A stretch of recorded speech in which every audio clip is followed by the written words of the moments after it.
After Jonty has gone down south and connected with Lord Dragon briefly and borrowed a telephony device, and he's got his pendant with him, and the 666 pendant. And Dragon hasn't used the Master Pendant yet. That's not found and used until later on. He's found it, but he hasn't used it yet. He hasn't worn it yet. That's not until volume 19 times. But after he obtains a telephony device from Dragon, one of his old ones, just to study it out, because he becomes friends with Dragon, and Dragon notices the Master Pendant he's wearing and says, "That looks familiar." And he disappears over to the Stepping Stone Islands, where he has his adventures with Nuana Lyko, catches up with her again, and he avoids the swarms.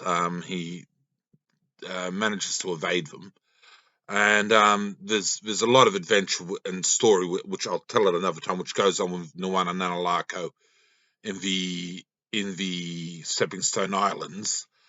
And that story is the core story of the weird and the warped. She's the weird and he's the warped, and that's a core story. But what happens after that is he returns home to Tamarin, and he takes it seriously, connecting to Shambhala, the idea, and trying to connect to go back to the Chomba Pass. But what happens? The details lead into the event of the voice in the Ventigurn, and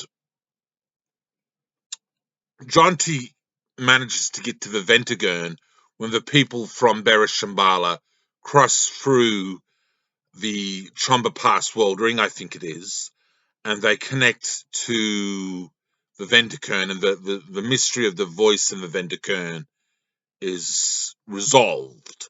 And what it is that Jonty Bearhugger is present when the mystery of the voice in the Ventigurn is resolved, and he meets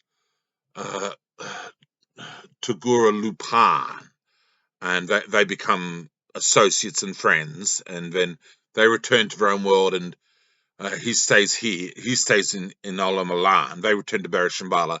But there's a lot of conversation and discussion which goes on with Tugura Lupin about Shambhala and the hidden heaven, which is one of Jonty's quests, trying to understand the whole concept properly of that, and of Shambhala, the hidden heaven, and what the ultimate answers are all about. Because he's not finding the answers in the logical, analytical, rational, scientific approach of a 666 community. He needs a chunk of Shambhala.